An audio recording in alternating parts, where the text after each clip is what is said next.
Hello to all of you. Good evening. I'm Dr. Sotiris Triantafyllou. I'm director of communication of Hellenic Football Federation, and also I teach communication at the University of Patras. I will be the moderator of our next session, which will have a very interesting and can say hot topic: the use of technology in sports officiating. This will be the topic of our next session. Of this session, we will try to approach this subject with two experts, I can say, of sports and technology, and of the use of technology in sports. Two experts and two great speakers, I can say. I will introduce the speakers. Mr. Joao Capela.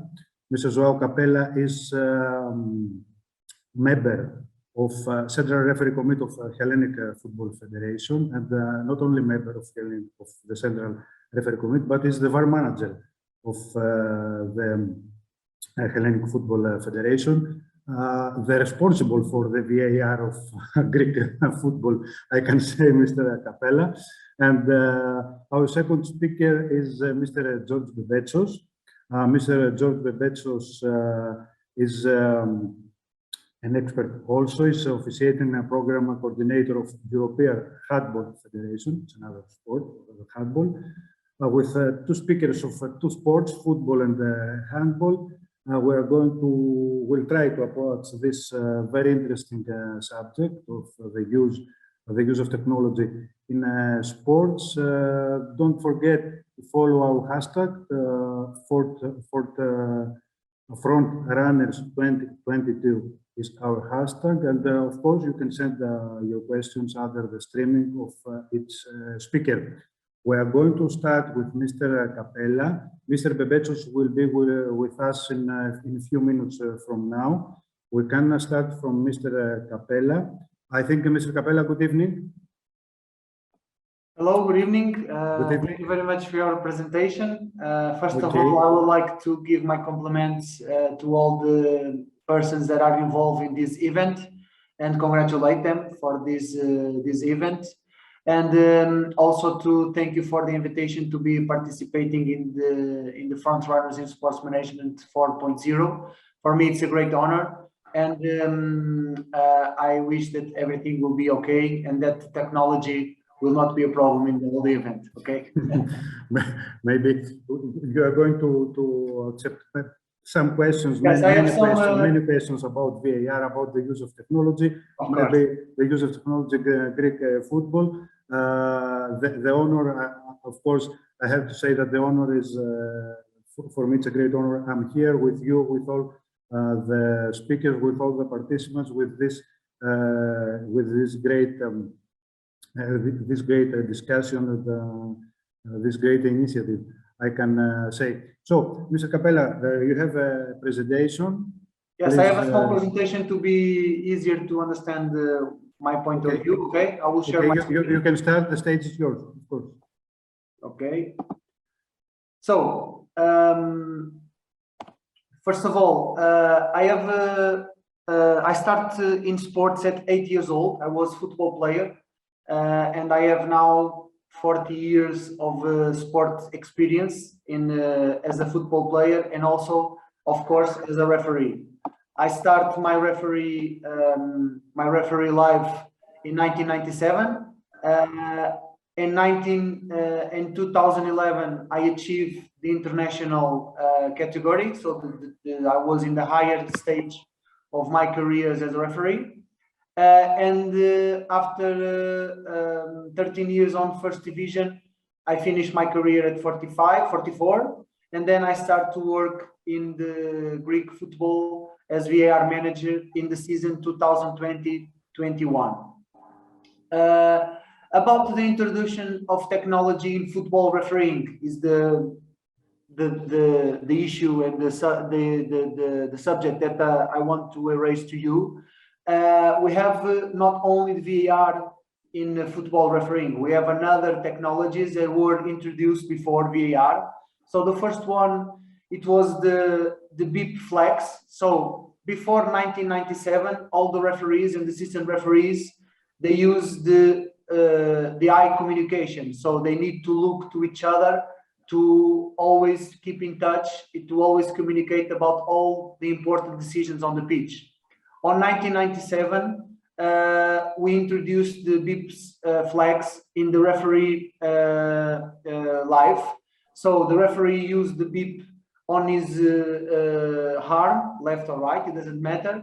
And each one of the assistants, they have a beep that can press and give a sign to the referee that something happened, okay? So this was very important because for you to understand, for example, if there was a situation across into the penalty area, the referee needs to, before the signal beeps, needs to look to his assistant to understand if it was an offside or no. And sometimes when we use that, we lose something in the penalty area that could happen in this moment. So after the introduction of the beep, it was one of the examples, the referee didn't need to look immediately to his assistant to see if it's offside. So we follow all the movement of the players inside the penalty area. And if it was offside, of course, the assistant will raise the flag and give the sign. So it was more easier to work as a team. So this was the first technology that was introduced in the referee live.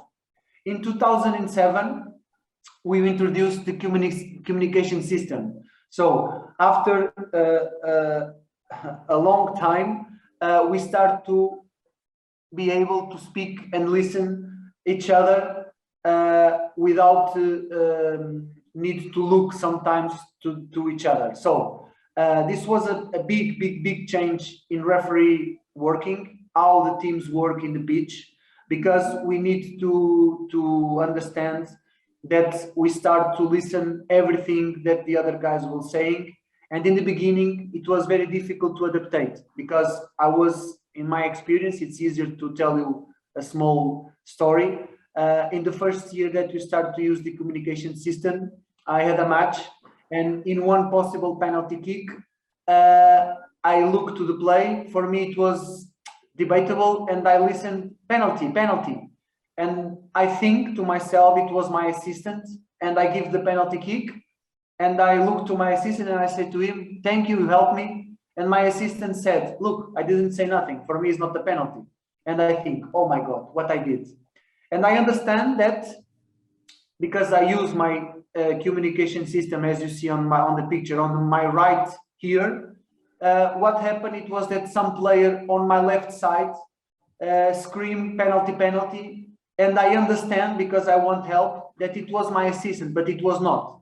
So this is what we need to work when we have this new technology. We have to understand the difference between the old days and the new days.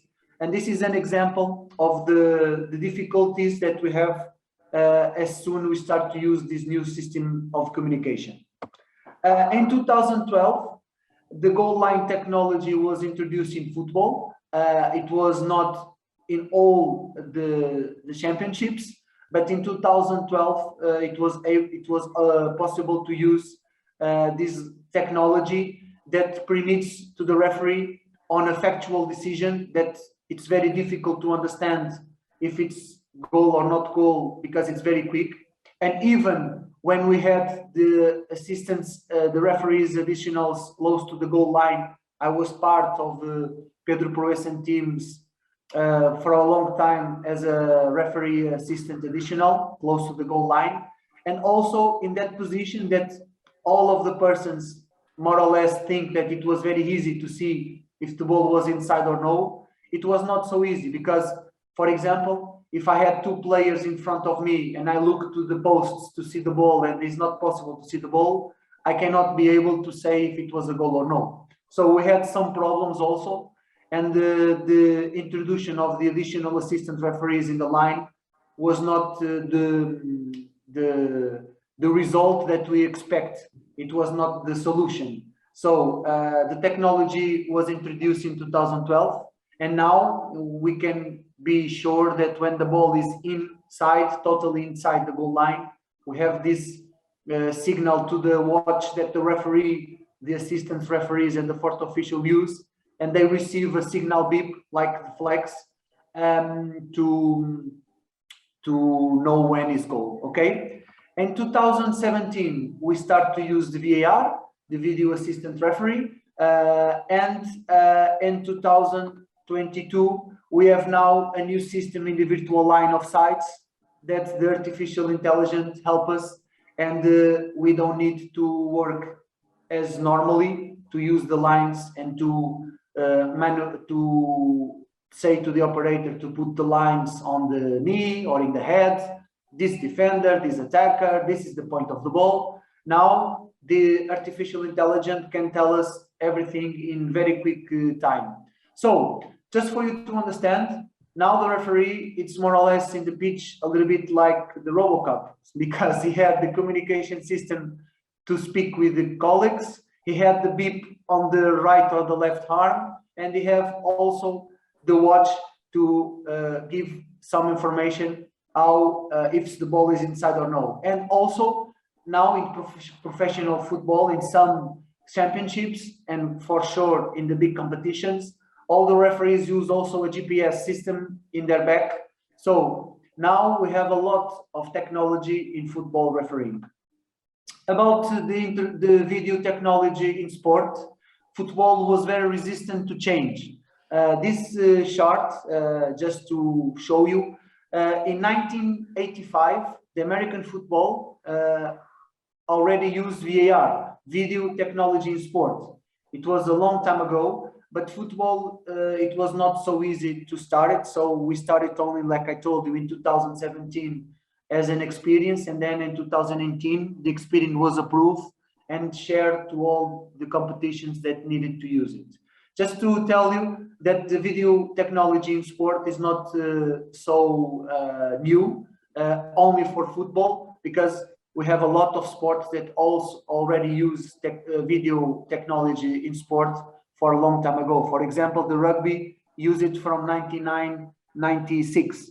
So it's an example. Why football started to think in VAR? Because there was also, and I remember when I was young, and for sure the younger persons that are watching and listen now today, they remember that there was 1 or 2 cameras in the big important matches in, for example, 1985, 1990. And the broadcast technology also have a great improvement and a great huge upgrade of this technology. So we have in the moment, I made a match, a friendly match as AVR between England and Brazil, and we were with 35 cameras as VAR to use it. So without VAR, and you know Paulina for sure, you know is the chairman of the FIFA referees, and it was in my opinion the best referee in the world, and also his personality and his figure, he was totally recognized as one of the best. And I don't think that we'll be able to have another referee maybe in a football PlayStation game or Xbox game, because Paulina was the Pro Evolution 4, I think, the front page of the Pro Evolution 4. So I don't think it will be able to have again another referee. We hope. But just to say that he said in his book, and a lot of times when the persons were saying to him that it was a mistake, and he said a lot of times, sorry, my 2 eyes cannot compete with 20 cameras with super slow motion and from a different perspectives. And then we had a lot of situation that was so clear, and the referee didn't have any chance to change the decision. And the huge situation that happened, it was, some of you for sure remember, it was the playoff for the cup, the World Cup between Ireland and France, the Thierry Henry handball before the goal that the Swedish referee he was not able to see, only in the super slow motion in from a camera. It was not his perspective. And from this moment, it was a big discussion, and the football world doesn't accept anymore that the technology could not be useful for the referee matters in obvious and clear situations. So this is why VAR was introduced. So we are very young. VAR is a baby in football, is only 7 years. And just a small explanation about who is the role of the VAR. It's a very difficult mental task. First of all, the referee, stop in the pitch, make decisions running, moving, see the person, speak with everyone. And then they asked me after almost 15 years of referee to go to a room, to be seated, and to start to use the cameras and to take decisions. I must be honest with you, in my first matches as VAR, because I was very fit when I was referee, one of my biggest tasks was to be very fit because I want to be very close to see better. And when I start to make VAR in the first matches, when I finished the match, my feeling was like my adrenaline was so high, and I didn't run to take out my adrenaline and my emotional and some stress, of course, positive stress. And then the first matches, I finished the match, and when I get home, I said to my wife, look, I need to run. And she said, you are crazy. I said, maybe, but I need to run. I need to take out some stress from inside of my body. Just to tell you that also to be VAR, when something happened, the VAR is checking the situation that already happened. The match continues most of the times. He needs to speak with his operator to check the cameras, the best cameras. He needs to listen what is the communication inside the pitch of the referee team, and also his AVR that is working close to him, normally is assistant referee, that is also watching the match when the VAR is checking something. This is a very difficult mental task, and it was a big change. Imagine, I told you with the communication system, we have a lot of problems in the beginning in the pitch. In the VAR, we need to also to adaptate, and the first years were very difficult. All the first years, and for example, Portugal starts in the first year of VAR, so no one knows about it. Now the other federations, they have more or less some experience how it works, how they need to train. But when we started, it was a change of 6 months. 6 months we need to start to work without VAR to VAR, okay? So for this to be, and for all the matters of refereeing to be more successful, and every time we use a different technology, we have to think that our old way, our mind change needs to change for a new way of refereeing, a new way of using the new technology. So to be success, we need to work on the process. We have to have clear process for everyone knows how to communicate, how to use the cameras, how to make the presets of the VAR, a lot of process that we have, and we have to training and educate all the referees, the match officials, the operators to have the same process every time, to allow us to get quality time and to have less time in the VAR. And also to have a new process of communication, because now in the moment we have 8 persons speaking at the same time, okay? Because there are 4 persons inside the video office room, is the VAR, when the VAR is inside. Could be in the match center, like in Greece. And just to tell you, Greece, I'm very proud to be in Greece because our match center is one of the best in the world. Most of the persons in Greece don't know that, but when the foreigner referees come here, they are very happy and they are very amazed to see how is our match center and how we work. We are very professional, and they have always good things to give to us. So we have 4 guys, go back a little bit, sorry. We have 4 guys in the VAR, AVR, the operator that works with the VAR, and the virtual offside operator that works with the AVR. And inside the pitch, we have more 4 persons, referee, 2 assistants, and 1 fourth official. So imagine if these 8 persons don't know how to speak, how to work, how to use the VAR technology in our profit, we have a big mess.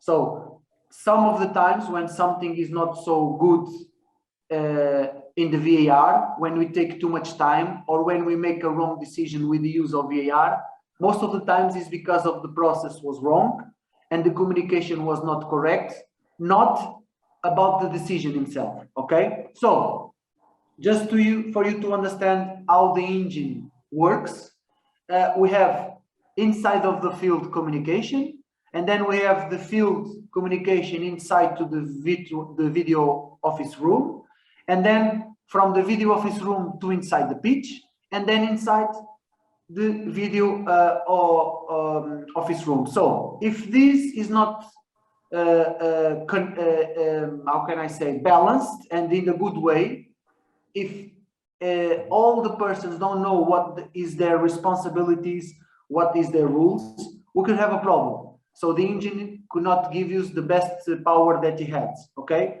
so this is the big task that I have when I arrive in Greece, because when I arrived in Greece, the VAR was the first year, the season before.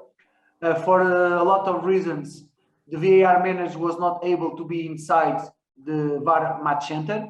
And when I arrived, the process was not the same for everyone. Some of the VARs, AVRs, operators adaptate what they think was the best.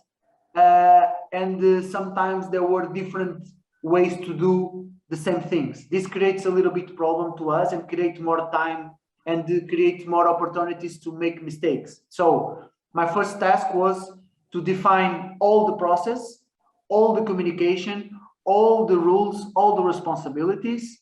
Each match we have a debriefing. Now, of course, in the second season, it's easier. I have less to say, only for the new guys, or only when you have a new foreigner referee.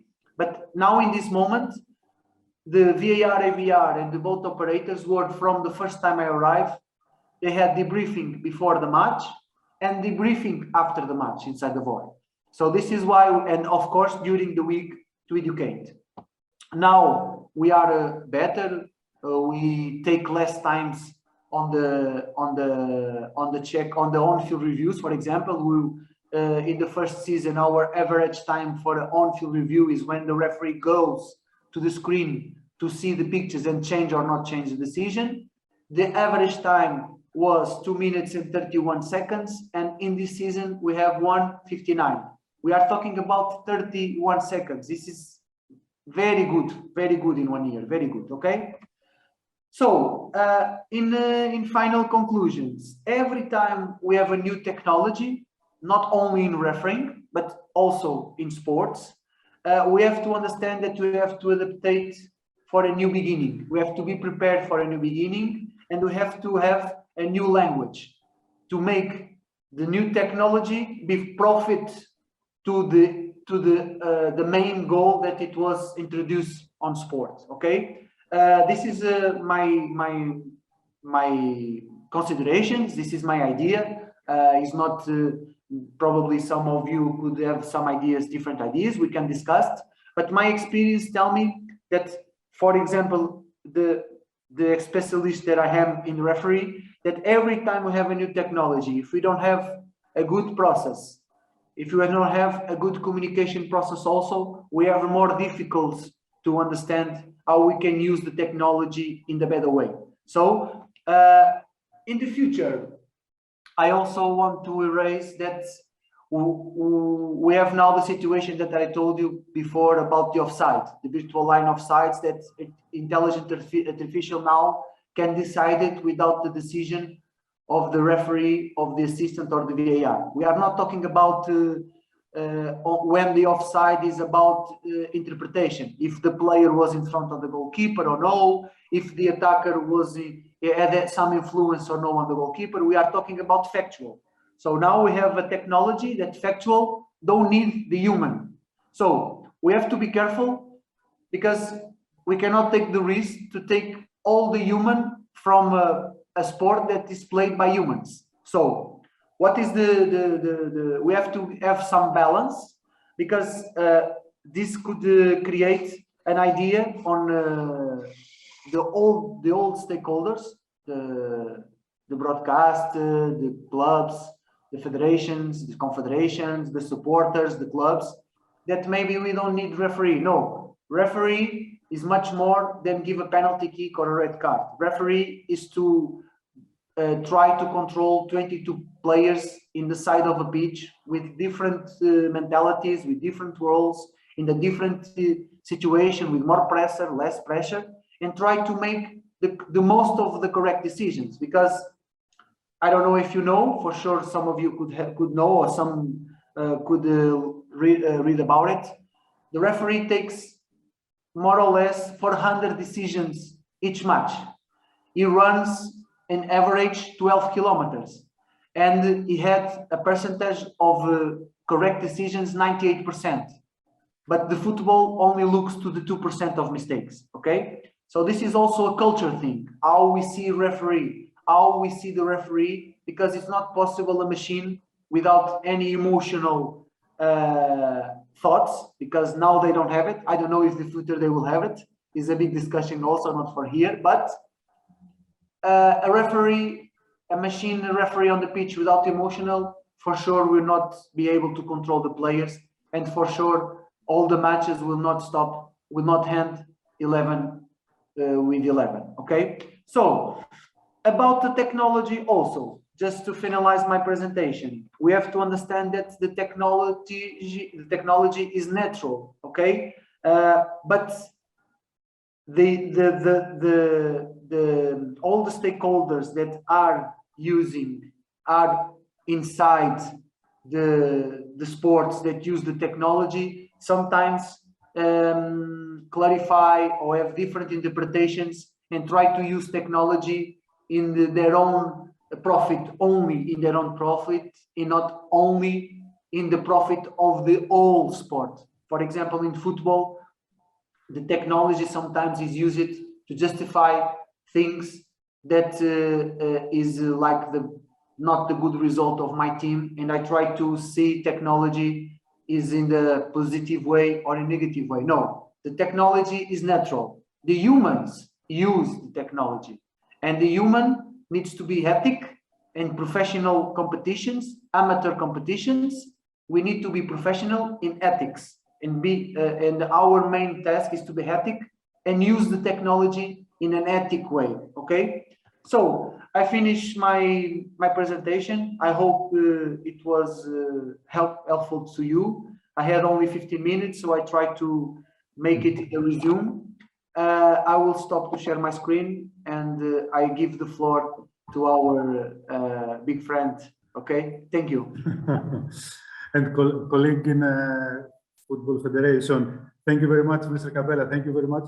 It was not only helpful, but with impressive details, your presentation. I'd like to thank you very much. We have already learned many things about the use of technology in sports, and especially in football. And you have to know that we already have many questions for you for the use of technology in sports. So we can go straight to the questions, because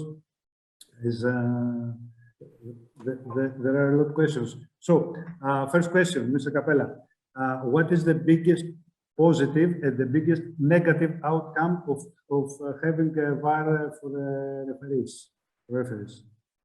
So the best positive outcome is that the big mistakes, the factual mistakes, now we have a technology that could help us to give images to the referee that he has not be possible to have it in the pitch. We have the super slow motion, the close-ups, the different perspectives. Okay, so the positive way was that we were able to have now a technology that could help us to don't have these clear and obvious mistakes. The negative view of the VAR is that for one side we reduce the protests and we reduce all the bad talks about football, but this was on the gray decisions, on the debatable decisions. What we are going now seeing is that when there's some mistake that is a clear decision, factual decision, and the VAR for some reason made a mistake, this creates much more debate, because now the clubs, the spectators, the teams don't accept that one clear situation, factual situation, is not correct by the VAR. Do you understand? So we reduce the number of protestings, but we increase when it's a factual and clear decision. We increase, and it's worse because they don't accept it. So this is, if I can say, the positive and the negative way of the VAR. Okay. Okay, thank you very much. I will come back to the questions for Mr. Capela.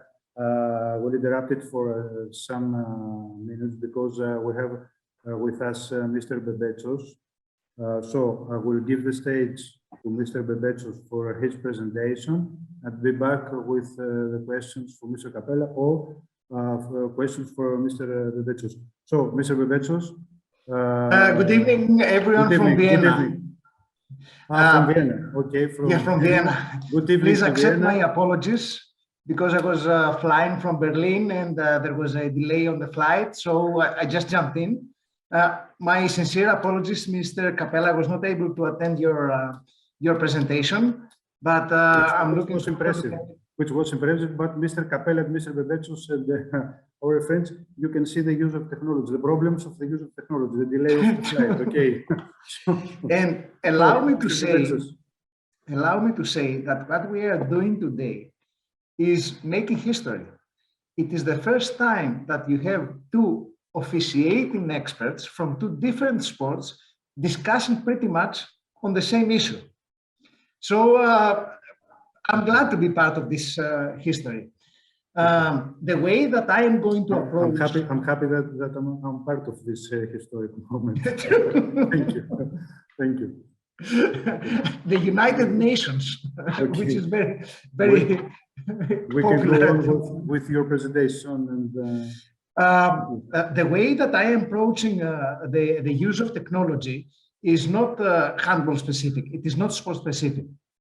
I'm trying to approach the use of technology in sports officiating, in particularly in team sports, because this is the crucial point at the moment. So to open the field for discussion, trying to cover the use of technology in all team sports, and particularly the contact sports. So let me share my my screen. Just give me a second. Okay, take your time. Yeah, just need to do the share screen. Okay, it's okay. Can you see it now? Yeah, of course. Okay.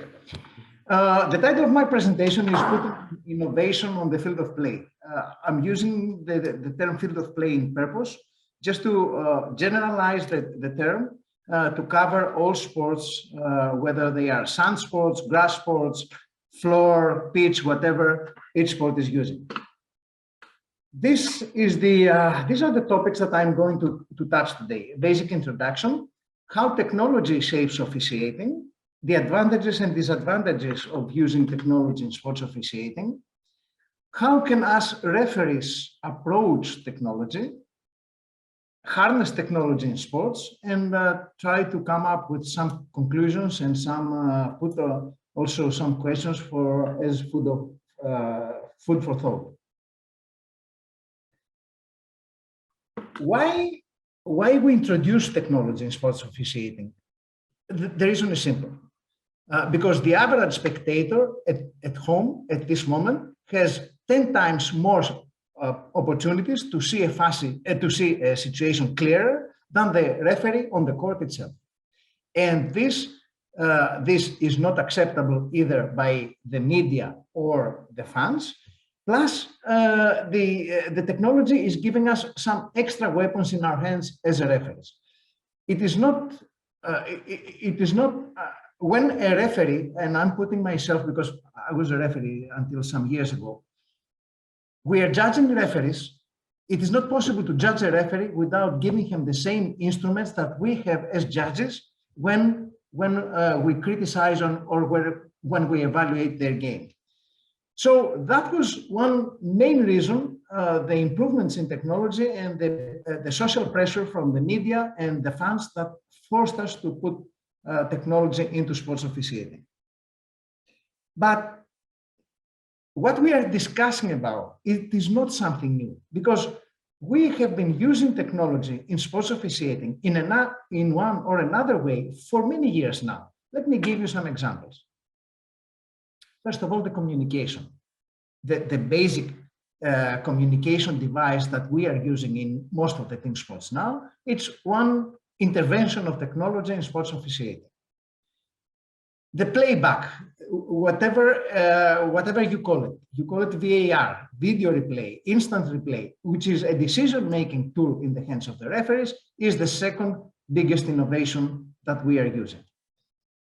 The tracking technology. In Handball, we are using what we say the eyeball. The eyeball has 2 microchips inside, and there are sensors on the roof of the arena. And all the time, besides all kinematic data that we can have from this, the speed of the ball, the direction of the ball, whatever, we can have always the position of the ball on the field of play, in or out of the field of play. The same stands for the players. We have sensors and we can see how players are moving, either in terms of physiological parameters or eventually and possibly in the near future for assessing their position in relation to the rules of the game. Scoring. The scoreboards, it's just another officiating aid which helps us keep the score, particularly in sports where the score can be high, like handball or basketball. The laser techniques that are used in track and field to measure the jump or to measure the distance of a player of a throw, this is another means of technology. The timekeeping devices from what is used to define a winner in 100-meter run up to the basic chronometer that we have, it's another technology officiating device. And finally, record keeping. We take videos and we analyze these videos in order to evaluate a situation or to evaluate the game of the referees. Advantages and disadvantages. Well, there is no golden solution.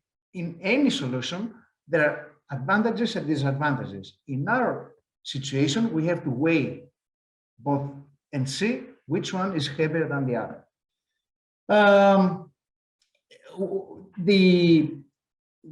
Why did we come into the use of the video replay, which is the main device that we are discussing now? Because of 3 reasons. The referees in most of the team sports have difficulties in reaching a correct decision because of these 3 reasons. First of all, is their position on the field of play. Mr. Capela is a very experienced referee, and I can tell you from my experience now that most of the mistakes that I made, I could have avoided if I had a better position on the field of play. So the position of the referee of the field of play is factor number 1, influencing mistakes by the referees.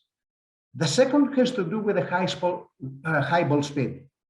Quite often, and the offside in football is a perfect example.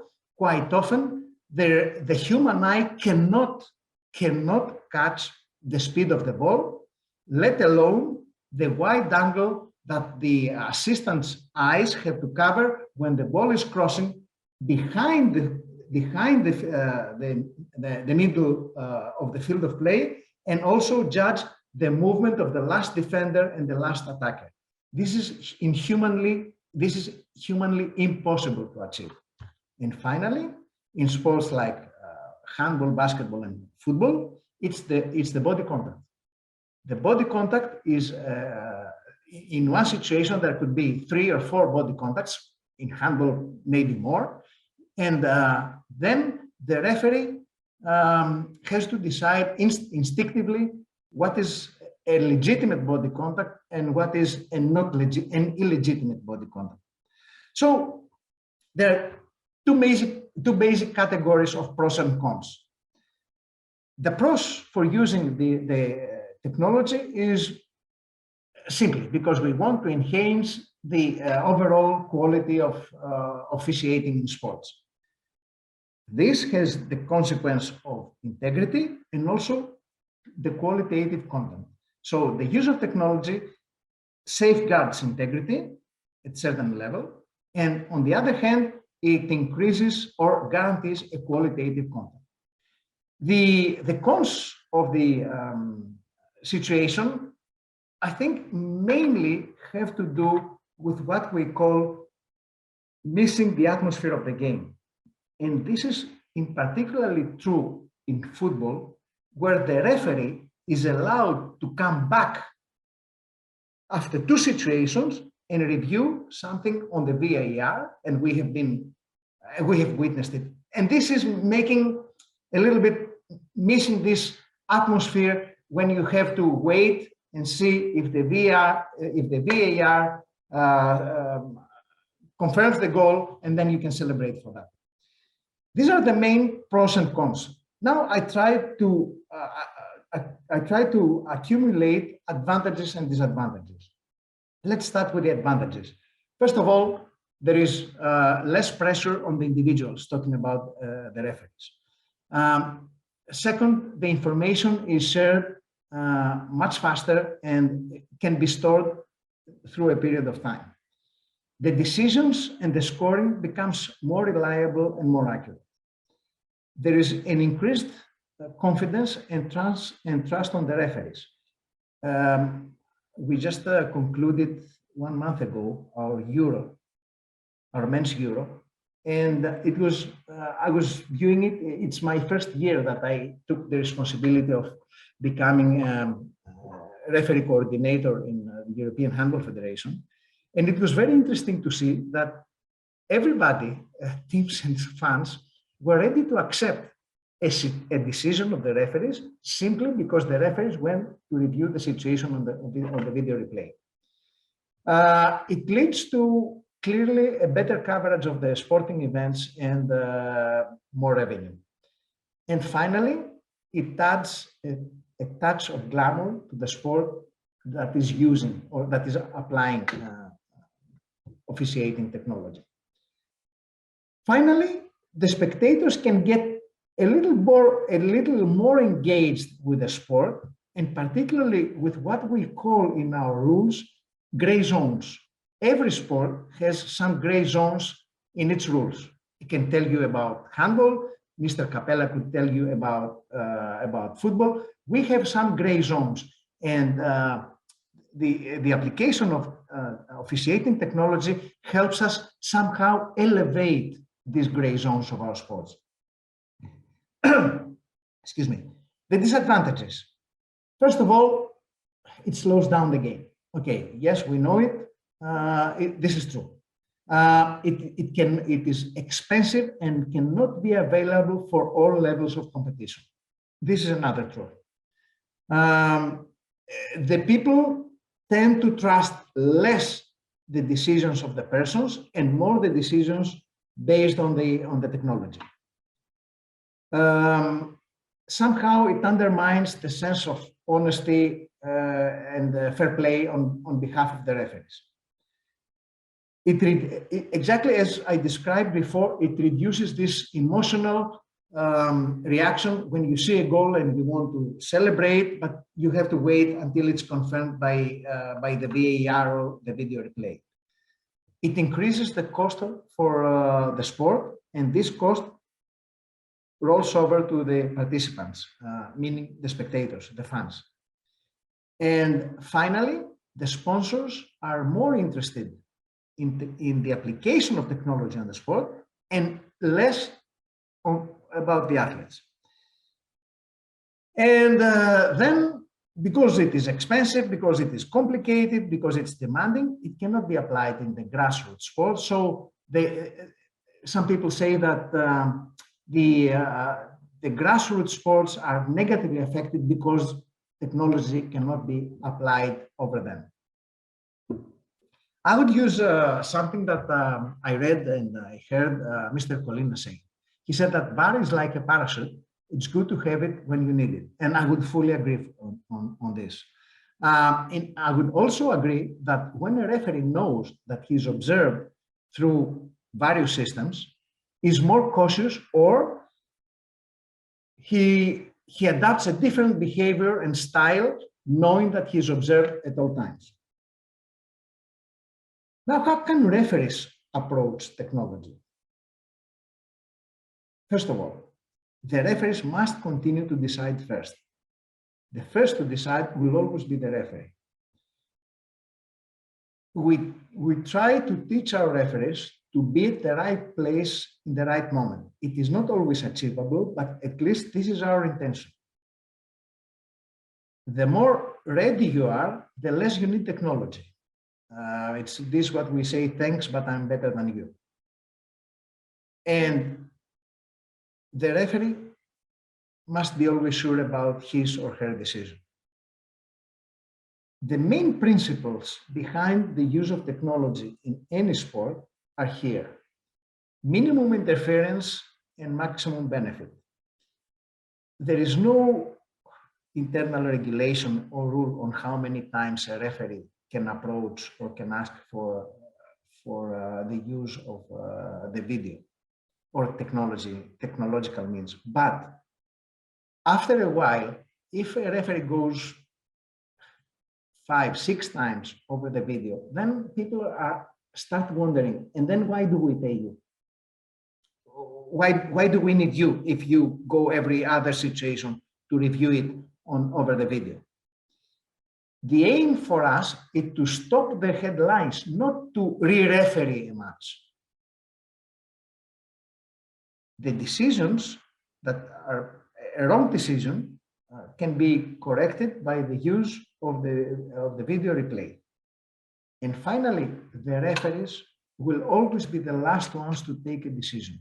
The video will not replace the referee, because this is a fear among the most conservative parts of the referee community. The video will replace us. The video will never replace the referee. Even with the most sophisticated use of the video, it will always be the referee who interprets what he sees and finally calls the situation. I want to give you 2 or 3 examples on the way we apply some part of technology in handball. This is a goal line technology that we are applying in beach handball. In beach handball, we have the problem that there is no line on the court between the goalposts. So what we are using there is we project a virtual line from the cameras that are attached on the crossbar. Let me see. I guess you can see the situation here. This line is projected. It is not existing in reality. This is a projection of the camera, and we call this goal line technology.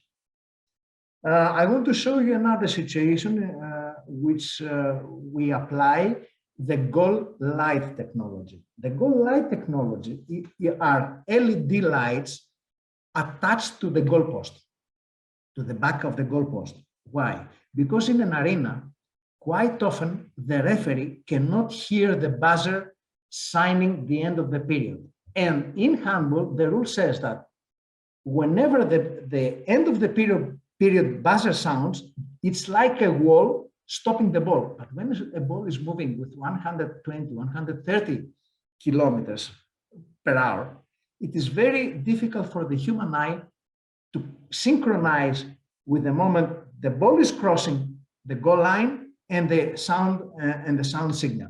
So we apply this goal light technology.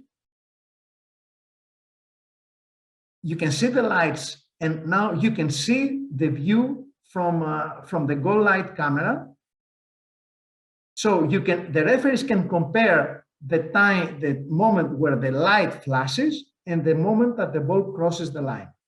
and then they know whether it's in time or out of time. And finally, just another situation, which is very often, the video replay used for judging a red card or no red card. This is a, not this one, but. This is a must-win game. You can see there's a hit on the face of the player. All of a sudden, a player is down holding her face. The referees were not able to see what happened, so they reviewed the situation. You can see that was a hit on the face after the ball, after the pass. Usually the eyes of the referees follow the ball, so they were not able to catch this. And with the help, you can see now it's more clear, the hit on the face by the defender. So after reviewing the situation on the video replay, they came back with a red. They came back with a red card. These are just three typical examples on how we are applying video technology in handball. Now let's go back in generally speaking about sports. What does it mean, harness technology in sports? Mr. Bebetsos, you have only 1 minute. Yeah, enhance video instant replay technology, explore new technology that can positively impact the game, leverage technologies to improve the experience of the fans, and spread technologies globally. At this point, instead of jumping into conclusions, given the limited amount of time, I would just like to state 3 questions that can be points of discussion for the continuation. First of all, how we can stimulate the progress and identify what are the limits of innovation in the world of sports, in the world of sports officiating. What will sport look in the future, and how video technology changes the sport and the governing of the sport as well, the governance of the sport. And then, is handball, football, basketball an entertainment or a sporting machine? With this, I would like to conclude my presentation, open the field for discussion, and thank you for your attendance. Okay, thank you very much. Thank you very much, Mr. Bebetsos, for your very good presentation, which will be not only for handball, as you said in the beginning. Yes, thank you. I left before some questions. We have a lot of questions, but just to see 1 or 2 questions for Mr. Capela or for you, Mr. Bebetsos. I have seen 1 question which can be common. This question is, what is the next step for technological development in sport officiating, or next step for the use of technology in sports, in football, for example, or in handball? Mr. Capela.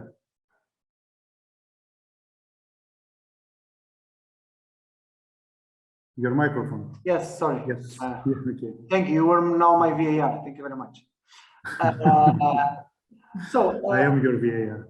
I think if I can speak about football, of course. I think in this moment we don't need more technology on football. I think we have the technology that we have. It's enough to don't change, like Mr. Bebetsos said, to change the football to become a different football. Because when we speak, for example, about losing time in football, the losing time, and some of persons talk about football and say, okay, we have to stop the chronometer when the ball is out, like handball, futsal.